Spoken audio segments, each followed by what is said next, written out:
we're talking about entrepreneurs who are innovators and are keen on changing the economy. And of course, we have Bitanga Ndemo, we have Niall Miani and Tony Elias. Thank you so much all for joining us.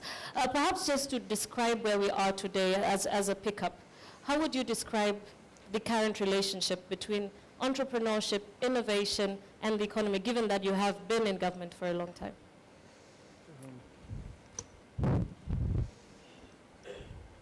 Yes, in summary, not good, in the sense that for a couple of years now, the government has been pushing money into youth, into women, WESO fund, but nothing much has been done with respect to business development services.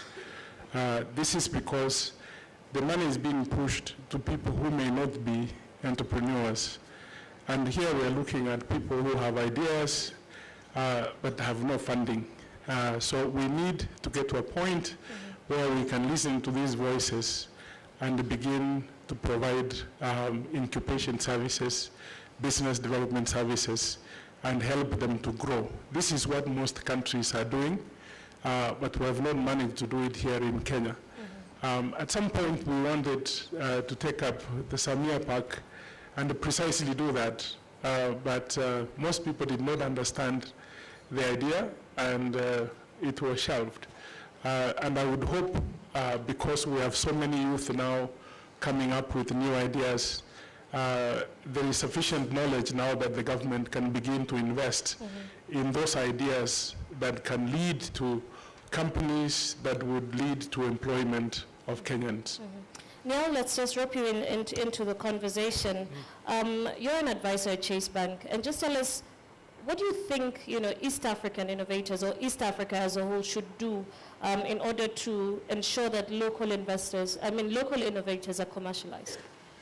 Well, I suppose, first of all, I think the entire sort of landscape is shifting, and not just here, but worldwide. That it used to be a case that, and from a banking point of view, that for businesses, all that mattered was returning as much profit as possible to shareholders, and little else really mattered. And now one of the things that is beginning to really matter is that good firms matter.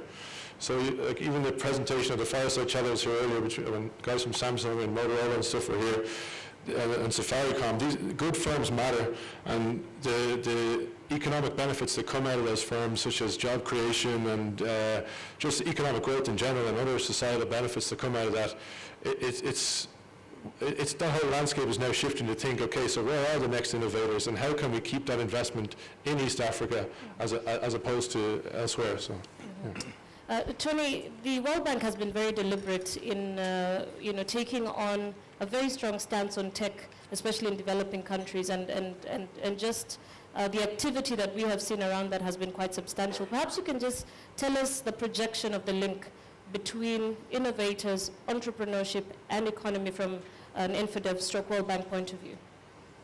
Sure. I mean, for me, there's very clear link between growing innovative companies and startups into profitable businesses, and then eventually creating jobs, very high-skilled jobs for the economy, building up skills.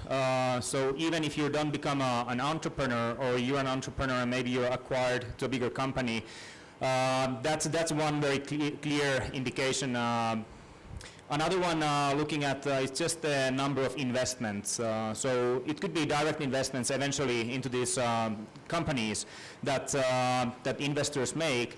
But also look at Kenya as a good example of it's building its own brand as becoming a technology hub for Africa, as at least one of those.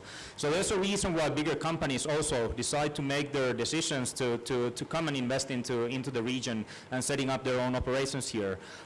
In terms of other economical benefits, growth in terms of tax revenue when the companies are actually profitable, and just building a national brand.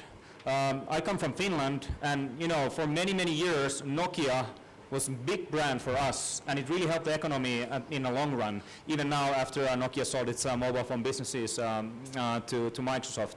And then just the digital economy and the mobile space is very interesting for the economy because this is a cross-cutting area.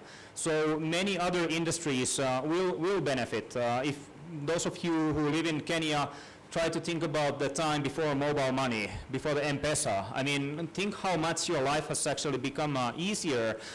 Take Kopo, the first incubator that's graduated from the M-Lab, being able to pay for small merchants through the mobile money. I mean, that's a lifesaver for these small companies as well. Or we've seen some really nice pitches for education, health sector, etc. So in the long run, I'm hoping to see transforming other industries through these sort of companies. Mm-hmm. Dr. Ndamo, you talked about Uwezo and the Youth Fund and all these other funds that the government is putting aside to nurture an entrepreneurship spirit within Kenyans. And I believe there's two types of entrepreneurs. There's replicative, which is the majority of Kenyans, where we have now these people importing clothes from Turkey, for instance, or Dubai, or quails. For instance. Yeah. And then we've got innovative entrepreneurs, but we tend to see a focus on replicative entrepreneurs as far as those funds are concerned. So how can these funds be turned around in such a way that they actually cater for the people who are not only creating disruptive innovations, but these are innovations that actually have a bigger chance of a trickle-down effect to the economy? Actually, globally, 80% of entrepreneurships are replication of what they have already seen.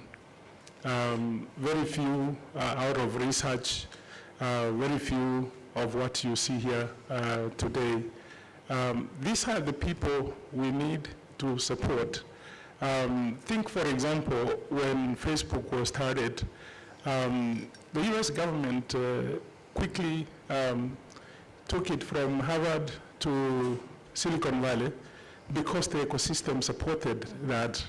And they knew even if they put money into it, they will recover the money out of the employees who will be employed to work, and the government would recover through the taxes.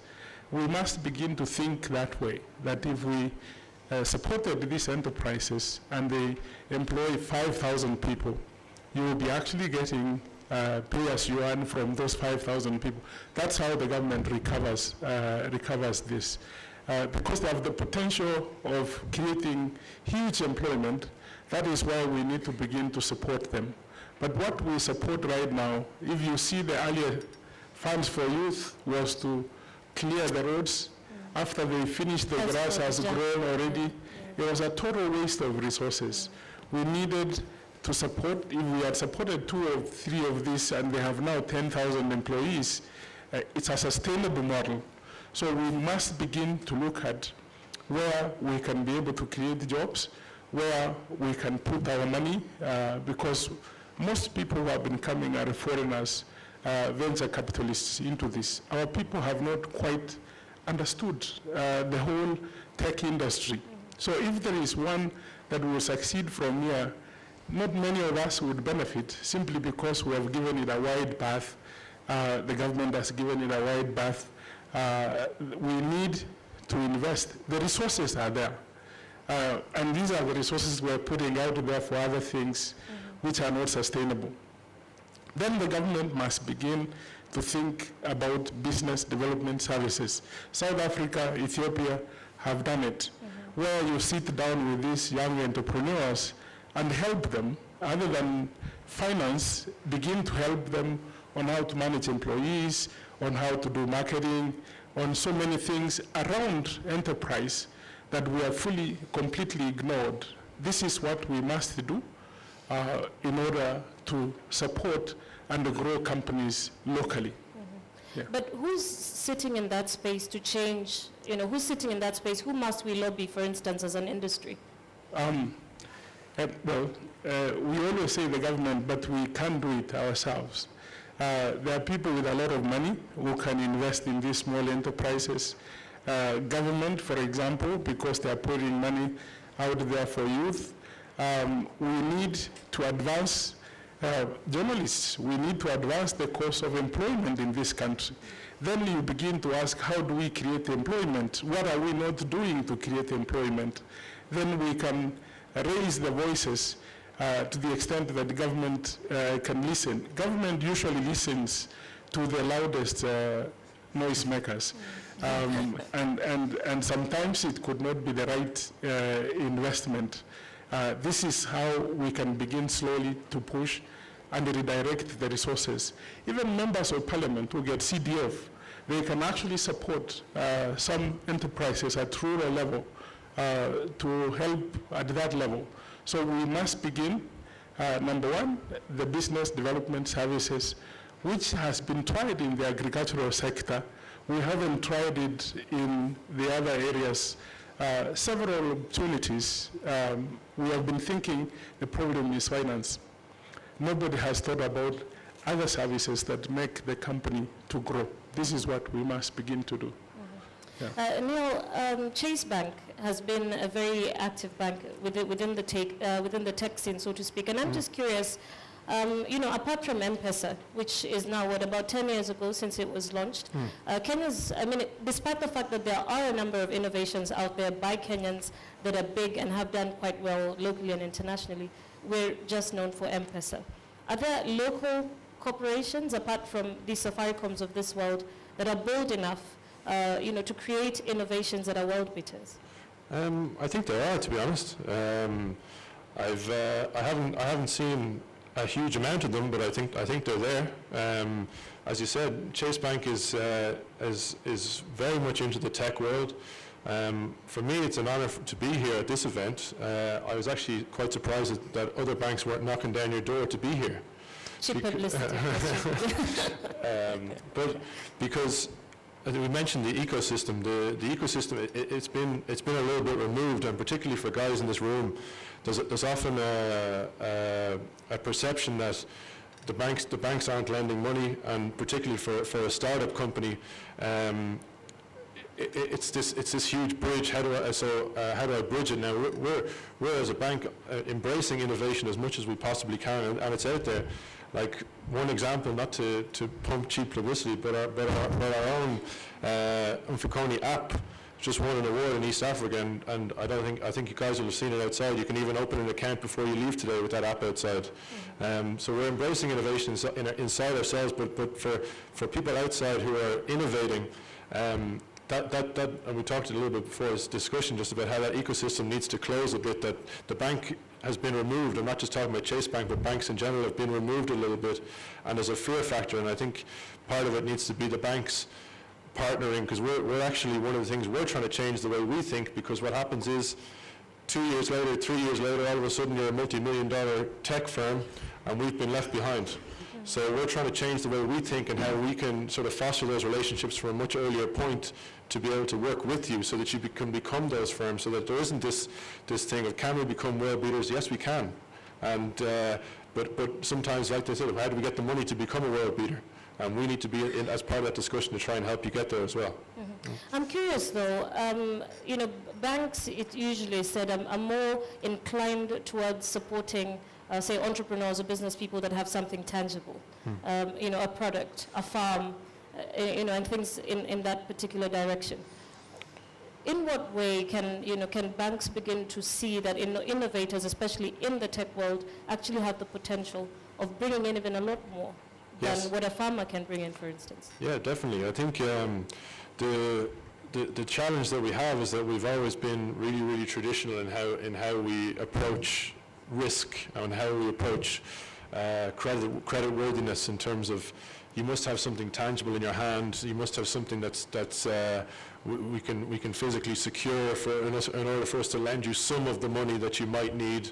And it's been a challenge. Now there's some challenges in terms of how the flow of credit is in Kenya and East Africa in general, but the mindset is starting to shift to sort of seeing this future and startups, and seeing that an overall economy, a test coming from Europe about how much the banking industry is central to the whole economy and the success of the economy, but being able to change the way we're thinking, to start thinking along the lines of, like, I used to sit daily with entrepreneurs who blew my mind. To be able to have that vision that you have, and we've always been way too traditional in how we approach that, and that's something that we're trying to change.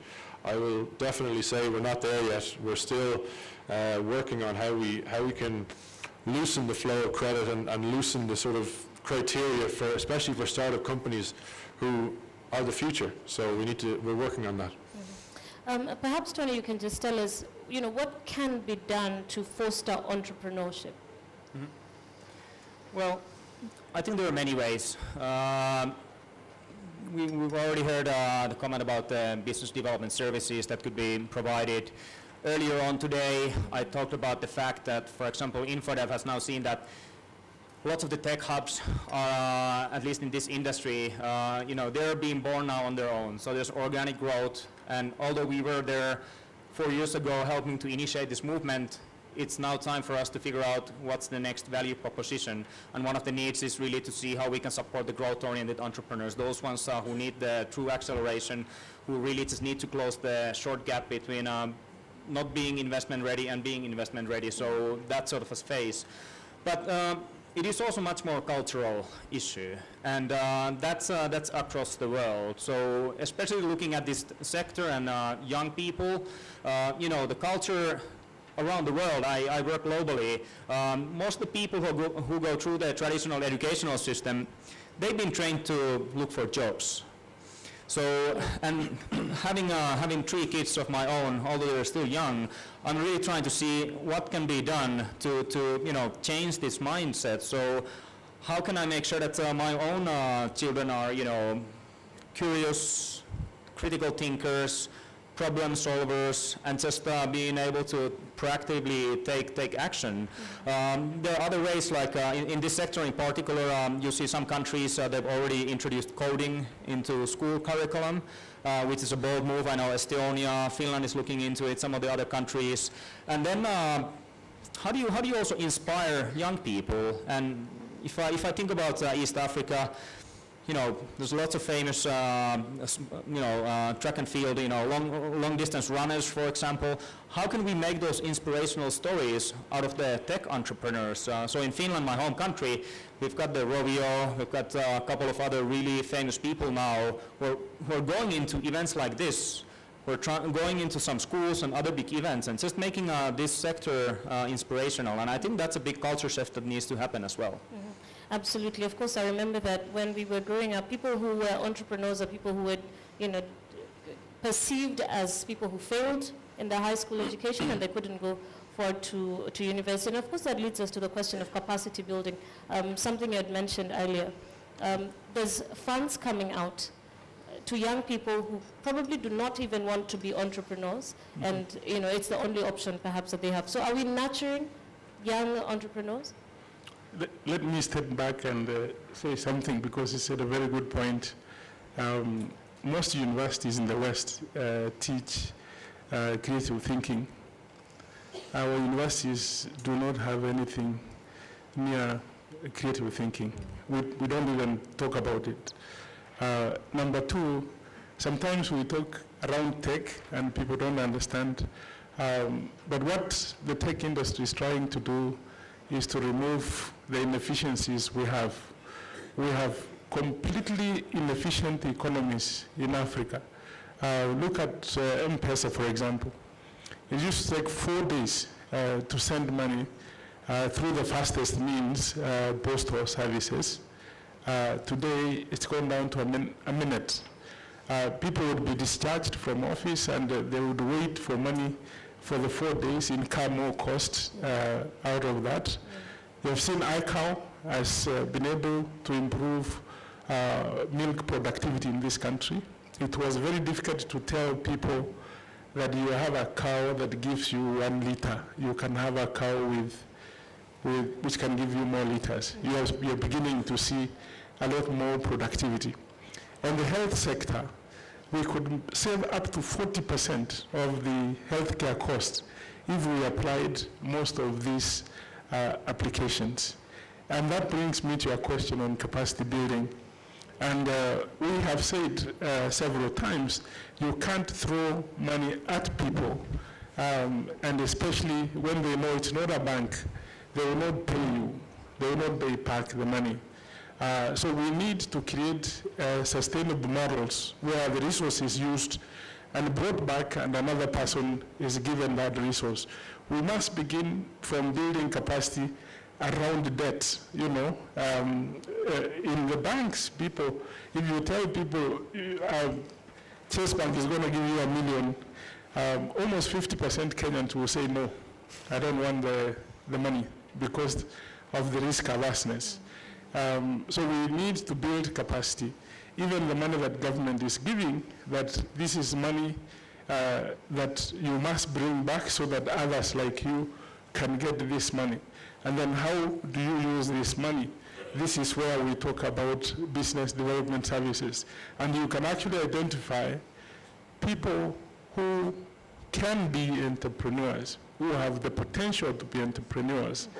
And that is very easy to identify. But it would be resisted with the amount of democracy that we have now. What most people went through the National Youth Service, it begins from there. There is lack of discipline. Even if the government invested money in capacity building, until we have dealt with the issue of discipline, we will not get the results we want. We must now call a spade because we have a crisis in unemployment in this country. Okay. If we don't do anything in the next 10 years, it will be a super crisis. We already have a crisis at the moment. Discipline, number one. If you look, there's a video online about Ethiopians. A Chinese company went to invest there making shoes. And in discipline, led them to actually take them through a military-like training to improve on productivity. The same thing we suffered here when we began the business process outsourcing. Most young people who are hired, at the end of the month, they took the salary and disappeared for 10 days, coming back to say, I want to see my mom. It can't be tolerated in the current world we have. So we must begin discipline, capacity building, to be able to bring people to where we want them to be in order for us to succeed. All right. We'll just have some closing remarks. We are running out of time and we need to open up the floor to anybody who's got questions on our panel on creating a link between innovation, entrepreneurship, and the economy. Perhaps the mic can start going round. As Neil, maybe you can say something. Yeah, just to follow that point in terms of capacity building, and we had a brief discussion just beforehand. I think one of the things that probably needs to happen is ourselves as a bank need to probably work with the likes of the M-Lab to, so while the M-Lab are developing, you guys are developing the technology and the innovation and everything, that we're working alongside you so that you have the capacity to approach a bank also in terms of how you financially can move forward then with that idea. So some guys will get investment, other guys will go through other paths in terms of debt financing and so on, and so I think maybe there's a future there where we can partner together and work on capacity building for entrepreneurs to be able to approach them other methods of finance that outside of the business development services. So the only thing that I would say in closing is that the mindset is definitely shifting. The financial world, particularly in Kenya and East Africa, has already been disrupted, and so we're trying to catch up and make sure that we're in line with that disruption. So when you start making it, so do we. So. Tony? Yes, thanks. So I think from our perspective, we've done now enough assessments looking at how this sort of startup support activities benefit the economy. And there's a clear path for that and clear logic. So for us, InfoDev, the bank is committed to support this agenda in East Africa, in the whole of Africa and other parts of the world. And the question really is that can we afford not to support innovation in these markets? I mean, there are very good examples, Korea, Finland, Estonia, of very small countries that 20, well, not maybe 20, let's say 50 years ago, we're small players in the global marketplace, and nowadays they're dominating in a certain niche sector. So I think there's definitely a need for Kenya and the rest of East Africa to invest into innovation. Brilliant. Thank you so much.